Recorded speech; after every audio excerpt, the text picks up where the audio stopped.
What's up, everybody? Welcome back to another episode of Nerd Nostalgia Podcast. In today's episode of Nerd Nostalgia, you're going to find me, Irvin, doing a solo episode and giving you a review, overview, a summary of a recent movie I just went to go watch with some very good friends of mine. Shout out to Lawrence, Vic, and Fong, aka John. So, the four of us went to go watch a movie called The Green Knight. You may have heard of it. You may have seen the trailer recently. So yeah, that's what we're going to be discussing today. We're going to review that. Please head over to Apple Podcasts, drop that 5-star, tell your friends, family, and coworkers about us. Help us grow this audience. All right, y'all know the drill. Before we get started, here's a quick clip for you to enjoy. I'm Miho Nishizumi, and this is Nerd Nostalgia Podcast. And thanks for stopping by. Panzer Vor. Oh, and fuck you, Brian, with an I.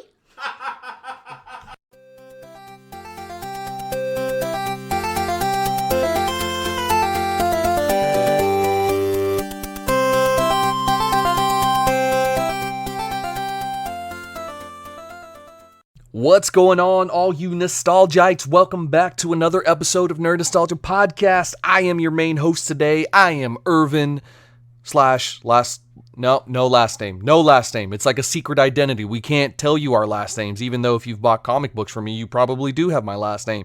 But I digress. Anyways, it's me, Irvin. Welcome back to another episode, guys. In today's episode, like you might have heard, we're going to be discussing The Green Knight. Just went to go watch this movie not too long ago. Have had a couple days to kind of think things through.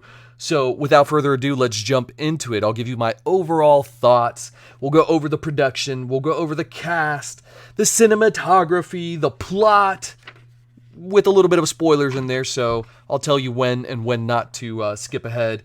We'll go over the budget, the most notable parts of the movie, and of course, my overall thoughts and conclusions, because that's what you guys are here for. You guys are here for that. You guys are here for the Ewok scale rating. That's what you want. You want the Ewok scale. We will give it to you. All right, guys, let's jump into it. I don't know what that accent was about. I apologize for that. Anyways, the production, The Green Knight, just debuted this past weekend, or maybe 2 weekends ago. I don't know. By the time you're listening to this, who actually knows when it debuted? Doesn't really matter. Let's move it along here. So, the production. Really interesting production notes here. It was directed by and screenplay by somebody named David Lowery. You may have heard of this guy from 2 movies. These were the bigger ones that I could see. I'm sure if you're like an indie follower, you might know him. But anyways, David Lowery, Pete's Dragon, and A Ghost Story. So I personally have only seen Pete's Dragon, so good movie, similar vibes. But anyways, yeah, this is based on Sir Gawain and The Green Knight, written by an anonymous author. Whoa, dude, an anonymous author. Whoa, it's kind of like the Homer and the Aeneid and that kind of stuff, like that old-timey stuff. Again, I don't know why I'm doing these accents or voices, but I'm doing them. So just go with the flow. It is what it is. So the cast, it's actually a pretty solid cast. The cast, the main actor, the protagonist of the story, is none other than Dev Patel as Gawain. Now, you may know Dev Patel. He is a very well-known actor. You've probably seen at least 1 or 2 of the movies that he's been in. He's done a lot. The main ones that I personally have seen, and the ones that I can attest to, are Slumdog Millionaire, Chappie, Lion. He's done a bunch of others. The most notable one, though, is obviously going to be M. Night Shyamalan's The Last Airbender. Yeah, the live-action rendition of Avatar: The Last Airbender that came on Nickelodeon that everybody loves. And that movie, and excuse my French here, fucking tanked, fucking sucked.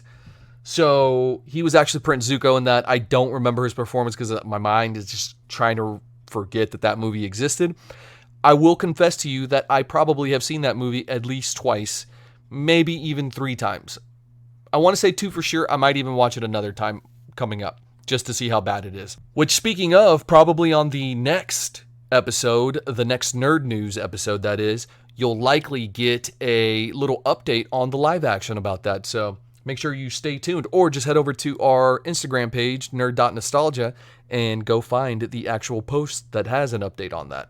But that's neither here nor there. We are going to talk about The Green Knight. We're talking about Dev Patel. He has been in a bunch of movies. Slumdog Millionaire, a classic. That's what shot him into fame, right? Moving on, we have Alicia Vikander. You know her from such roles as Ex Machina. She was in Seventh Son. She was in a movie with Superman himself in a movie called Man from U.N.C.L.E., which also, another similar movie she was in, The Bourne Identity, well, not The Bourne Identity, but Jason Bourne. So that whole little slew of movies, but Jason Bourne specifically, right? And then, of course, her most iconic role so far, I think, has been as Tomb Raider. She was the lead in that 2018 production that didn't do so well. Not because of her performance, just a poor script, I think. But ironically enough, I want to say they're going to do a follow-up sometime soon. I want to say I saw that on the wire somewhere. So keep a lookout for that. She is a gorgeous actress, solid actress, and yeah, just... Tomb Raider. I don't know. Anyways, moving on. Now, this next guy here, there's actually 4 more people we're going to discuss, with the main bulk, the main meat of discussion is going to be Joel Edgerton. Great first name. You may know him as Owen Lars, aka Uncle Owen from Star Wars Episode 2, The Clone Wars, and of course, Star Wars Episode 3, Revenge of the Sith. Yeah, he was in Star Wars. Anyways, he's been in a bunch of other things. He's been in King Arthur as Gawain. He has been in a movie called Kinky Boots. I've not seen Kinky Boots, I'm not going to lie. Smokin' Aces, great movie. Go watch that. Warrior, one of his most iconic roles. He was in Warrior. He's been in The Odd Life of Timothy Green. He was in Zero Dark 30. He was in The Great Gatsby. He was in Bright as the orc cop. That's probably where you know him. If you've ever seen Bright, you're like, who is the cop? That's who it is, man. He was in Red Sparrow, which should have been the Black Widow movie version that we got. Instead, it was just a random movie. It wasn't the Black Widow. That's what they should have done as a movie. I digress. He has directed, starred, and written in the 2015 movie The Gift. He's also been in a bunch of other movies where he's been the lead or a co-lead. And we're not going to get into all of them. But those were a bunch of the movies that I personally have seen him in. A lot of great ones. I personally think that I've said personally several personally times. Anyways, I'm not going to edit that out. I think that's gold. And we're keeping that as well. But yeah, I personally think that Bright is such an underrated movie. I really, really enjoy it. I remember seeing that they were going to make a Bright 2, but I haven't seen anything come about. I would love to see that. So the 3 other people that are listed on the movie that have a huge role, obviously there's lots of actors and actresses that play their part, extras, all that kind of jazz. You have Sarita Choudhury. I want to say I'm pronouncing that right. We have Sean Harris and then Ralph Ineson. I don't know if I'm saying these names correctly, and if I'm not, I can barely read my writing. I was writing really fast. Apologies. So, moving this review about The Green Knight forward. Cinematography. Let's talk about that a little bit. For a little bit. It was done by someone named Andrew Palermo. And I apologize. I should really do this properly. It was written by Andrew Dros Palermo. Palermo is how you pronounce it in Espanol. So, not Palermo, Palermo, right? Come on, Irvin. Act like you speak languages and stuff. May I compliment the chef, the cinematography? Mamma mia, it was beautiful. Wow, really well done. Very reminiscent for me of the Lord of the Rings movies, where a lot of the landscape is kind of grabbed and captured, different angles. It was very beautiful, very beautiful. I will say that. That's one of the positives from this movie. Let's talk about the plot a little bit. What is this movie about? We're 9 minutes in. We've gone over the production. Let's talk about the plot. So this is your spoiler warning, right? It's going to be minor spoilers too. I'm just giving you like the first bit of it and overall what the movie's about, but I'm not going to go into details. I don't like going into details for the most part just because I myself like to be shocked. I want to live and experience. I don't want to be surprised or I do want to be surprised. I don't want to be spoiled, if you will. So this is your semi-spoiler warning here. The plot is basically this. So you have a Gawain, the nephew of King Arthur. Say what? You didn't know that? Yeah, that's who that is. So he's a young man from this, era of myth, from this era of legends, and he's actually in a hall where everything kind of kicks off. He is surrounded by all these, knights of legend, One of the funny things, I'm sorry to get off track here. One of the funny things that I notice is whenever I repeat myself, I tend to repeat myself. Not a stutter, but I will repeat myself sometimes for emphasis or to gain my thoughts. So as an editor and having to edit my two other friends and co-hosts and anyone else, I notice people's tics, their safety words, probably, most likely, whatever, I don't know. Whatever it may be, their pauses. Sometimes my co-stars also do that. I don't know. I notice all of these things, so I'll tend to catch myself. I'm leaving all of this in here. I think it's just a funny episode to do it and add it in there. But I digress. Let's move back to this plot. Even when it's just by myself, it's hard to stay on track sometimes. We have that old ADHD going on sometimes, Actually, I think it's just ADD because sometimes I'm not hyper. But anywho. So he's, Gawain is around all of these legends, these mythical men, and he really doesn't have any of his own stories to retell. His uncle, who is King Arthur, asks him, to share some of his stories. And he's like, Uncle, I really don't have any. And they're like, not yet. Well, how conveniently for the plot to move, on Christmas Day, you get up at the doors. Just a very ominous banging. And obviously, you know who this is going to be. It's going to be the Green Knight. He has this mistletoe that he's carrying, or possibly something else, maybe whatever, showcasing that it's a sign of peace. He is not here to harm people, blah, blah, blah. King Arthur beckons him forward, and the Green Knight walks in and challenges the court. All these mythical men, all these legendary men, these soldiers, these warriors, these knights of the Round Table. And none of them accept this challenge issued by the Green Knight. If anyone is able to land a blow on him, they will win his green axe. His big green axe, I should say. However, they must travel to the Green Chapel next Christmas in 1 year's time and receive an equal blow in return. Now, having just discussed that, King Arthur's nephew, Gawain, is it Gawain or Gawain? I'm going to keep saying Gawain just because I like it better, but it's probably Gawain. Anyways, like Dwayne. Gawain Wade? Oh, Gawain Wade.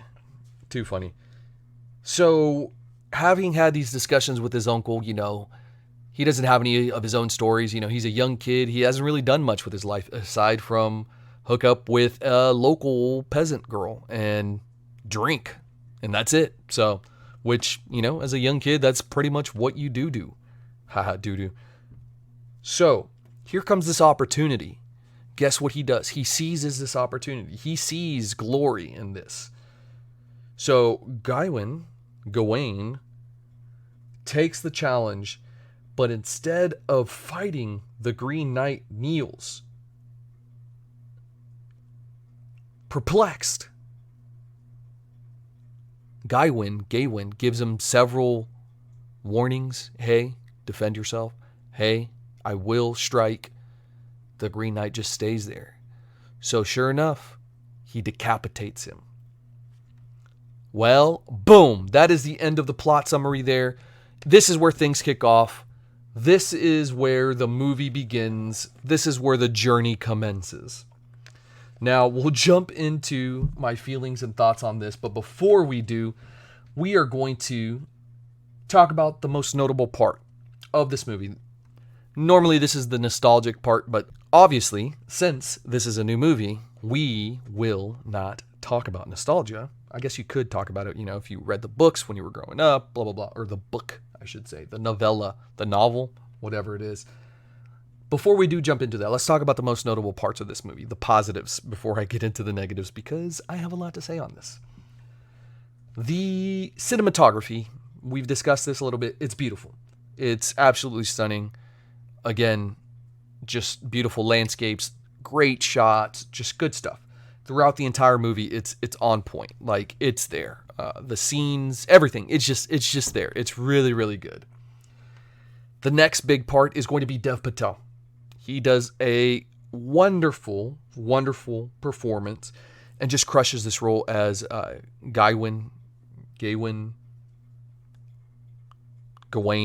however you want to pronounce the name, whatever. He crushes it. I was not surprised. He's a great actor. Like I said, Slumdog Millionaire. He's been in several other movies as well where he just does these. They're dramatic pieces, but he does so great at just captivating it on his face and showing expression and just really living in the part. And so I think he did an absolute wonderful job on this. So those are my two positives. Finally, let's kind of see where the reception is with this. The box office, the budget. So it was a $15 million budget with a $12.2 million box office. So they almost got their stuff back. I did read that a very normal, I guess, in this era, this COVID, post-COVID era, in COVID era, I don't even know what to call it, with all the variants, right? In the sophomore weekend, it actually ended up dipping that 60-ish%, just like most do. And I think it jumped down to like 2 million or something like that, something ridiculous. So started off strong-ish as far as a $15 million budget movie is going to do, and then kind of had a heavy dip just like all the other shows.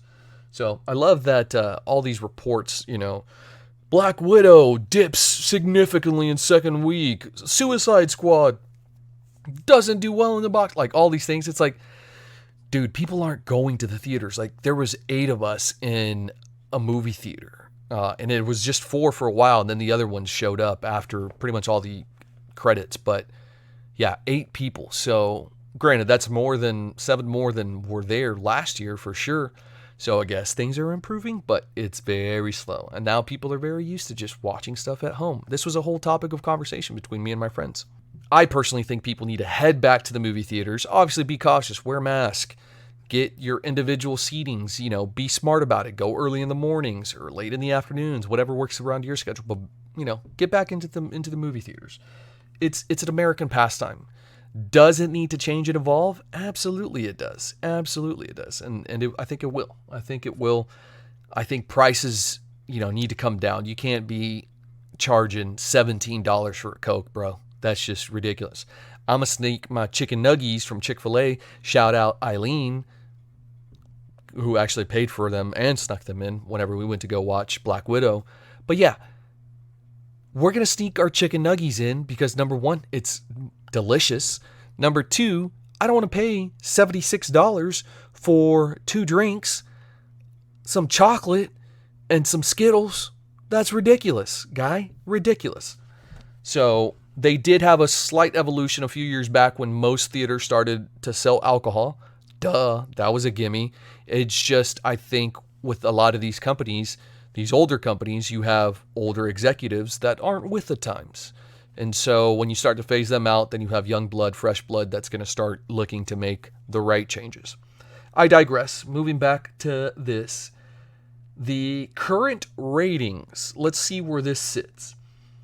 It sits at a 7.4 out of 10 on IMDb, 88% on Rotten Tomatoes. So that was surprising. And 85% Metacritic. That one made sense. And then here is the one that's very important. 66% of Google users liked it. And now, finally, we get to the Nerd Nostalgia Podcast Ewok scale, Ewok grading scale. So this is out of 9. You get up to 9 Ewoks. 9 Ewoks is the best amount of Ewoks that you can have. So essentially it's just 1.1 stars. Anyways, I gave this movie a 6 out of 9. And that was me being a little bit generous. Without, it was a 6 out of 9. Maybe a 5.8 out of 9. Like, this movie fucking pissed me off, okay? So, number one, the trailer. Whoever made the trailer, kudos to you. You did your job. You enticed me to go watch this movie. But also, fuck you, okay? Mother bitch, fuck you. You absolutely confused me. I thought this was going to be a fantasy drama, like an adventure, an epic, like just this wonderful movie. When in reality, it's merely a movie dealing with symbolism about a man's journey in life, about a person's journey in life. Just becoming a good person, that whole endeavor, an honorable one. So throughout the movie, every trial that Gawain, that's definitely not it, goes through has a deeper meaning. So I did enjoy the movie because I did not enjoy the movie because I was bamboozled by this really great trailer that made me think this was going to be a movie like King Arthur. This movie, about the Knights of the Round Table, this action-packed movie. But it wasn't. This movie was a slow pace. I literally, for the first 45 minutes, was like, all right, man, when is the plot and story going to kick in? Like, what's going on here? Again, was not prepared for this. Had I been prepared for this, had I known what I was getting myself into, I think I would have rated it a little bit higher. I probably would have given it like a 7 to 7.5 out of 9 Ewoks. But that's not the case. I wasn't prepared for it. And so I had a terrible time watching this movie. It is so slow. It doesn't make sense. There is no real plot. The plot is to figure out what the plot is and know that it's about a man's journey and being an honorable man and the trials and tribulations that, people go through. I personally have not read the book, so I don't know. I have it, and I was going to, and I've been a terrible reader as of late, so I haven't gotten a chance to read it. I was not expecting this to be about a deeper meaning, about symbolism, about philosophical questions, morality, ethics, all these kinds of things, right? I thought this was going to be like an action adventure and, Lord of the Rings-esque. It's funny because the trailer, again, does not showcase that. So kudos to the people who did the trailer. But I got to reading an article the other day, and I brought this up in the conversation with my friends, that, and this goes back to the whole Scorsese not liking superhero movies because it's not real cinematography, whatever, blah, blah, blah. So we have kind of, as an audience, gotten conditioned to watching a movie a certain way and having a certain plot. I think someone has described it as movies now are like theme parks, which I'm okay with that. Like, that's what I want. I'm going to the movies to, shut my brain off. If I want to think, I'll work, I'll read. So that's the first thing for me. Now, I do get it. Like, if I wanted a deeper meaning movie and I wanted to think, and I 100% know that this movie will be showcased in future kids' classes and, their Zoom meetings, whatever they're doing in the future, and discussing the symbolism and the meaning and what does this mean, I 1000% support it. I love actually having those discussions when I'm prepared for it. If I'm thinking that it's going to be a, kind of a carefree movie, that's what I'm expecting. And so I was very disappointed in that. Along with that, while the cinematography was beautiful, it was edited by the producer and screenplay writer. So it was kind of shit, to be honest with you. There was probably anywhere from 20 to 40 minutes of extra scene where it just didn't need to happen. So my prime example is when Gawain is leaving the city, I guess. There's like a 3-minute ordeal where he's like riding out. I'm like, dude, you don't need to show all of that. Like, why 3 minutes worth? Give me like 26 seconds and like we're good. So a lot of things just kind of dragged out, and I did not appreciate that. I was annoyed by that. And so, because the movie is already really long, but I get it. They were probably trying to make it to 2 hours. Honestly, you'd have been good at an hour and a half there, guy. David, I know you're listening to this. You'd have been high. David Lowery, you'd have been fine at an hour and a half. You'd have been perfect. That would actually have been the perfect timing for this. All of that said, it's a good movie. It's not the movie for me. It's not the movie I was expecting. I would have watched this at another time. I would have read up on it. Should have read up on it. Didn't. My bad. Was expecting something else. And even some of the other people that we were discussing, you know, the symbolisms and the meanings and things of that nature got us to think and chat, which is wonderful. But it was not what we were expecting. At least one other person, Fong and I were not expecting that. So, that said, you can take it how you want. You can do what you want with this. You can do with this information what you want. You can go watch it. You can not go watch it. You could wait for it to come out on HBO. You can, or wherever else it lands. I would suggest that personally. But yeah, that's going to be it. You got our Ewok scale. We've gone over the movie. You know where we stand, where I stand, I should say. So that's going to be it, guys. As always, please head over to Apple Podcasts, drop that 5-star, tell your friends, family, and coworkers about us. Help us grow this audience. Speaking of growing audiences, we are going to do different ads for different podcasts, people that we speak with on a regular basis. So this is somebody that we have actually crossed over with before. Check out their show. 2 guys. You got a German. You got a guy that teaches Spanish. It's awesome. 2 dudes, super awesome, super nerdy. They talk about a lot of different reviews, movies, video games, pretty much the same stuff that we do here. So if you're looking for more content, here is your chance. So here are the guys from the Nerd by Word podcast. Let's get nerdy, everybody. I'm Chris. And I'm Dave, and together we are the Nerd by Word, your podcast guide through the nerd multiverse. Our podcast takes deep dives into all sorts of nerdy content. We talk about comic books, video games, movies, TV, and pop culture. Want to know about the latest nerdy news? We've got you covered.